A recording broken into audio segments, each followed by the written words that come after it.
what I'm witnessing right now with the Somalians out there in Minnesota and all the issues that they're dealing with Trump and being and deportation, is a prime example. Their response to it is a prime example of why FBAs call black immigrants tethers. I'm sorry, I'm not one to use that word, but I can see what they mean, because to tether means to attach yourself to something. And right now, I see a lot of Somalians who have never considered themselves black attaching themselves to black Americans as a way of deflecting what's happening to them and saying, like, oh, we're all black. And he's doing the same thing to us because we're black, just like black Americans. Listen to this. President Trump and the base that is attacking our community. We understand that you are here to divide us, to create fear amongst us, and to selectively target the blackest immigrant and Muslim community in this great state. President Trump has had a history of targeting black people long before he ever ran for any office. Yeah, Trump targeted black people. We all know that. But when y'all came here to this country, black people was like, oh, good, with more black people, come with us. And we tried to show you what it was like here. We tried to explain to you what was going on, and we were rejected. Like, let's not rewrite history. I know what happened. Y'all made your own communities. Y'all said you had your own culture, separate from us. So now that you're in trouble, you want to claim blackness? You want to say that Trump already was targeting black people? Us? He wasn't targeting you then. You're not black, right? Like, it's a tether. That's a tether. That right there. If you ever wondered what a tether was, that. Ohio fraud investigators.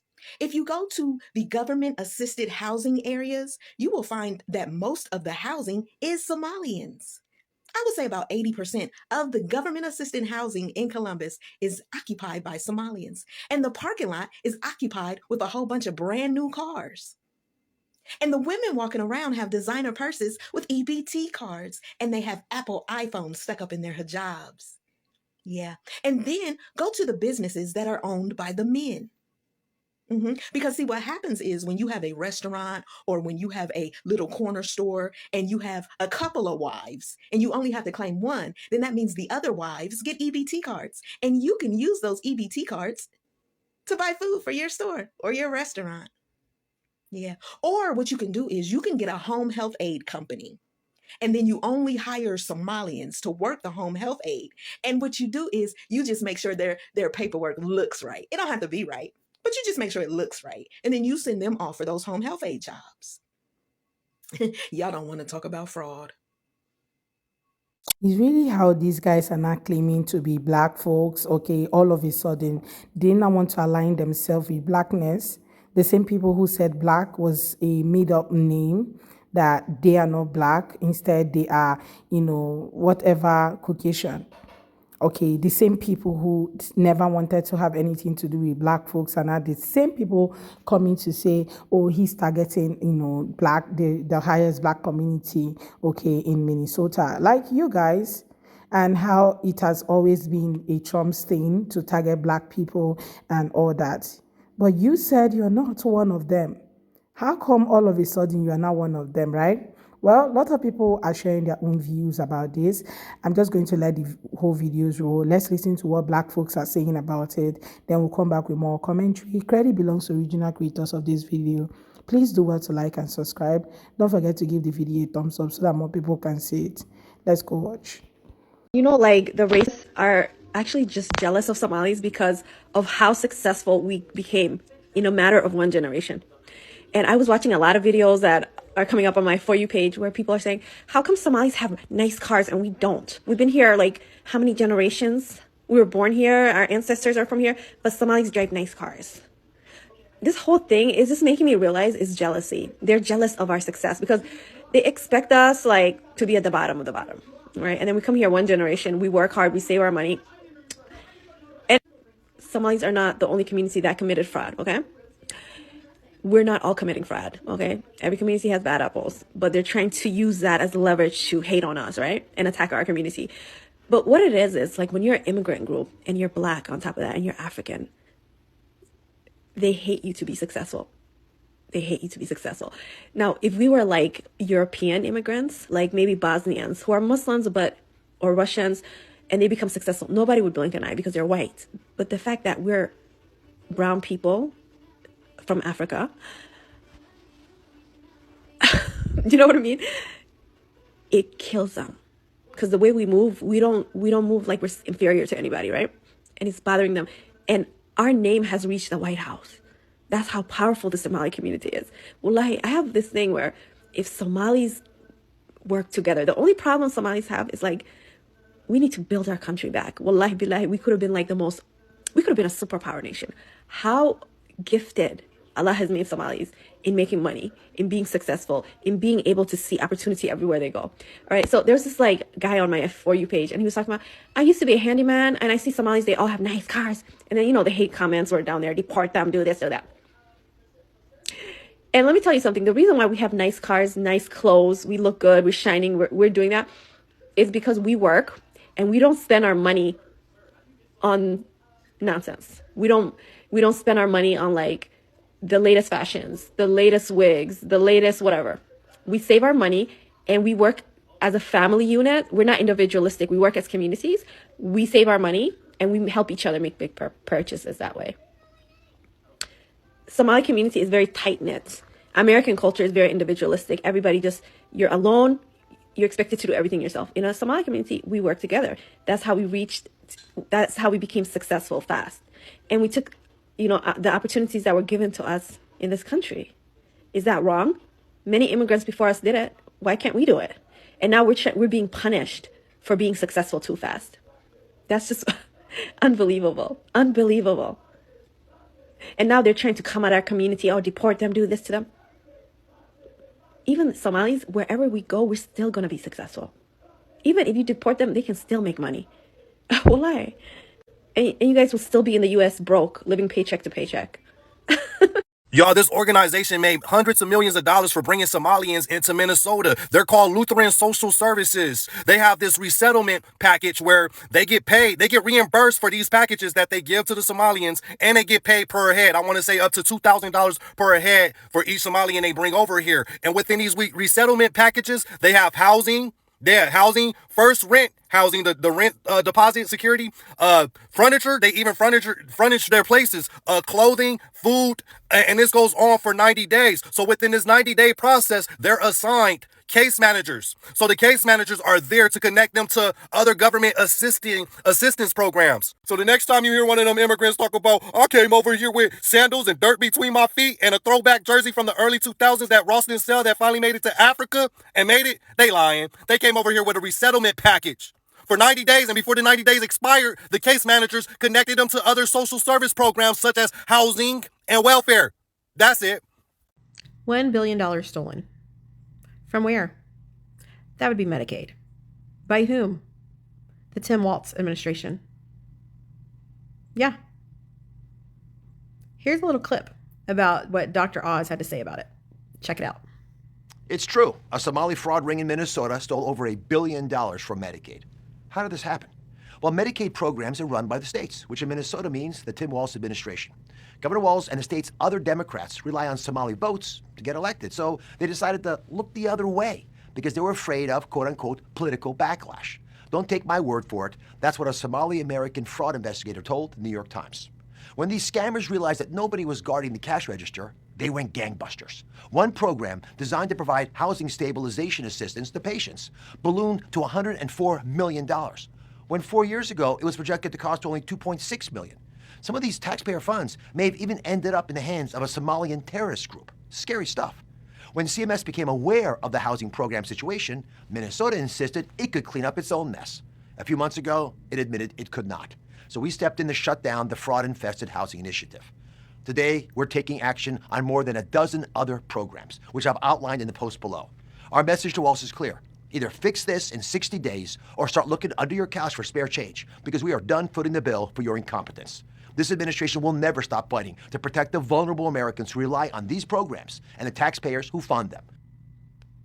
So, I think it's great that they're like, you're going to be digging in your own pockets to get all this money back. $1 billion. Drop it in the comments below. Let me know what you think. So I think everything is now coming in the open. Like, this particular thing has exposed a lot of things, and people are not saying their mind freely, okay, for something they have known for a very long time. right? And a lot of black folks have also known this for a very long time, but it's just that everyone had just been calm about it, right? But Trump coming now to say that he wants to deport these people is what is actually opening the eyes of everyone to the reality of what these guys have been doing. And to the way they're even reacting to it is what makes it even more funny. Like, these guys are just jokingly talking about it and making videos and saying how the land was given to them 3,000 years ago, and the land of Minnesota and of course Ohio and all that was given to them 3,000 years ago, instead of them, right, countering or taking accountability for some of the things that people have called them out on. Because I've not actually seen any of them come out right real time to really take accountability for any of the actions that people have called them out on. Like, people have been calling them out for a lot of things.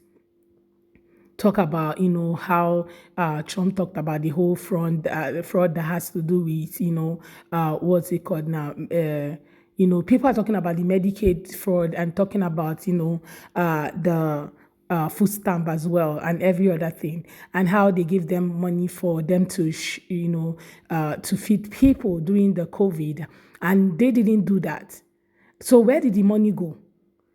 At this point, it's time for people to actually start taking accountability. Where did the money go? If at all they didn't, use it for what it was. Okay, maybe one or two person must have been caught. Okay, who and who is in charge of these things? Who gave the order? Who and who is, like, just so many questions that need to be answered. But yet, their own people are not even seeing it that this is one of the reasons why he said you guys have to go, because over time they have seen that most of the things that you guys have done, were of no good, right? And now they're like, you guys just have to go. A lot of people are just talking about it. And these guys, most Americans are like saying that these people are arrogant, the way they're acting, towards everything that is happening is a proof that, what he's saying is real and all that. And to also see that if a lot of people are supporting, what Trump said, like everybody's supporting it. And that's why you have everybody coming out to really talk about it and also calling them out. And to also see them coming to say that they're attacking the largest, black community in their community in Minnesota is also very funny, because these are the guys that have come out oftentimes for years. They have come out. These are generations that came into the country. Black Americans have fought for their rights and all of that, for every other POCs that came in.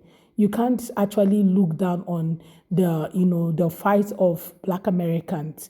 So you came in, and instead of you, networking with them, aligning with them, you decided to play your own role and say, I'm alone, I don't want to have anything. You built your own community and built everything around yourself and say you don't want to align with anybody. And all of a sudden, you're not calling yourself Black. Like, when did you turn Black?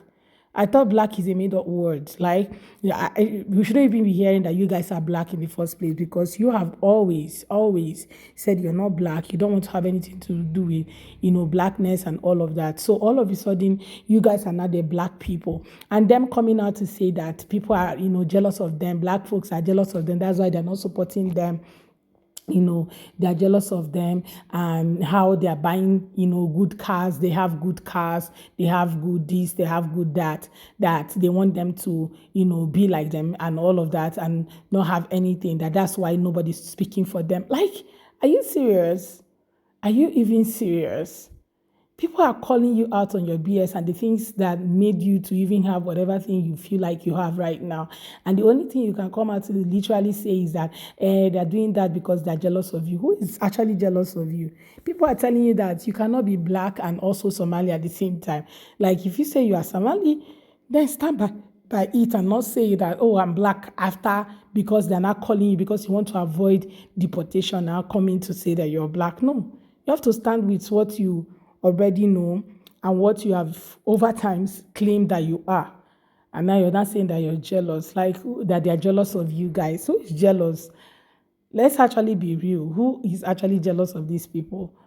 But you guys, let me know what you think. Okay, I feel that people are just calling them out to say these are all the things that you guys have been doing for decades.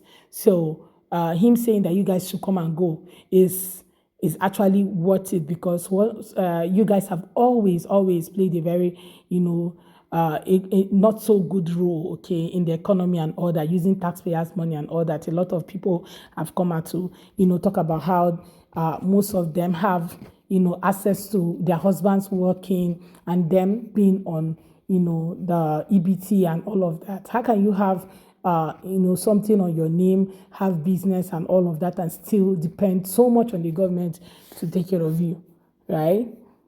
If you have something that can keep you, your husband have enough money to take care of you, has a business, you should be able to take care of yourself if you have something doing, and not depending on taxpayers' money to do whatever thing you want or take care of yourself when you know fully well that you don't need it.